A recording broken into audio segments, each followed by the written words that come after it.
এখানে কালী মন্দির আছে না?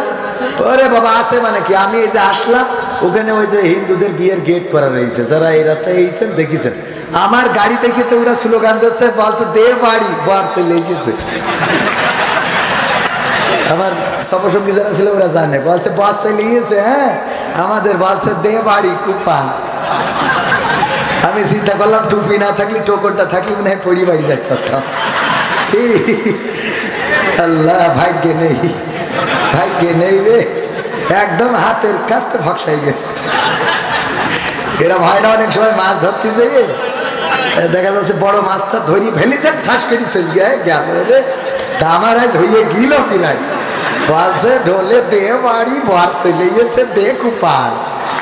আমি কি এক বিপদ, আমার গাড়িটা যে আটকাইনি তাই বলতে হলো, আটকালি হয়তো বিয়ে না করতে পারলেও কিছু টাকা পয়সা দিয়ে আসতে হইতো, যে দুলিও ভাই টাকা দিয়ে যান, তারপরে অন্য কথা।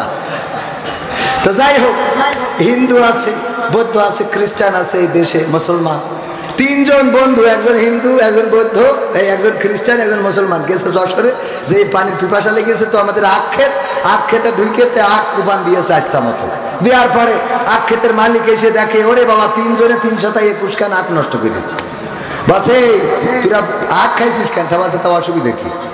অসুবিধা কি মানে? এ ক্ষেত আমার, তোরা আখ খাইছিস মানে? তা বলছে তোমার তো অসুবিধা, এই দুপুরে টানা রোদের মধ্যে রাগ ধরাবা না, আমরা কিন্তু 3 জন আছি বলে 12 টানা করতে বাড়ি যাবে না, আমাদের বাড়ি খুলনা, 3 জন বন্ধু আমরা। তো ক্ষেত মালিক বলতে পেরেছে এরা 3 জন ভালো একটা ঐক্য আছে, যদি 3 জনে এখন এই দুপুরবেলা আমার ধরে, তা মোটামুটি একেবারে পাতালে নাই হাসপাতালে পাঠাবে। তো এই জন্যই আস্তে করে বলতেছে, ভাই ঠিক আছে তোমরা আখ খাইছাও, অসুবিধা নেই, তোমার নাম কি? তা বলছে আমার নাম হরিপদ। আচ্ছা বলতে পারিস তুমি হিন্দু? বলছে তোমার নাম কি? বলছে মিস্টার মানিক বিশ্বাস। মিস্টার, তুমি তো খ্রিস্টান মানে? তো বলছে হ্যাঁ। তো তোমার নাম কি? বলছে আমার নাম আব্দুর রহমান। বলছে তুমি তো মুসলমান? বলছে হ্যাঁ, আমরা 3 জন 3 ধর্মের, কিন্তু বন্ধু, আমাদের মধ্যে ঐক্য আছে। বলছে না, ঐক্য আছে, এটা ভালো, থাকা উচিত, কিন্তু ভাই একটা কথা হলো কি, দেখো মুসলমান আব্দুর রহমান, সে আমার ক্ষেতে আখ খাবে, কোনো অসুবিধা নেই, কারণ সে আমার মুসলমান, আমার ক্ষেতে আখ খালি আমার সওয়াব হবে। আর এই যে খ্রিস্টান, সেও তো ঈসা নবীর মানে, আমরাও মানি, সুতরাং সেও আখ খাবে, কোনো অসুবিধা নেই। আমার একটা কথা ছিল তোমাদের 2 জনের কাছে, যে তোমরা 2 জন তো আমাদের জাত ভাই, কিন্তু এ শালা হিন্দু খাবে কেন? তোরা বলছে কথা তো ঠিক, বলছে কথা তো ঠিক। তো বলছে তাহলে যদি অনুমতি দাও তাই একটু পাঠাম দিতে চাচ্ছি। তো বল দেন, অসুবিধা নেই, আমরা নেন। দেশে কুপান দিয়ে আইলের পরে শোয়াই রেখে মুসলমান বলছে যে দোস্ত, তুমি তো দোস্ত মানে কি, তোমার সাথে পারলে শালি বিয়ে দেবো, তুমি আমার তো নিজের কলিজার লোক, আব্দুর রহমান, রহমানের গোলাম, তুমি আখ খাবা কেন? কিছু কাঠি বাড়িও নিয়ে যাবা, খুলনাইনা বাড়ি নিয়ে যাবা, কিন্তু এই শালা খ্রিস্টান খাবে কেন? তবে কথা তো ঠিক। তবে তাহলে যদি অনুমতি দাও তাহলে এরও একটু কুপান দিতে পারি। বলছে দেন কুপান, ওরও দিয়ে আইলের পরে শোয়াই রেখেছে 2টো।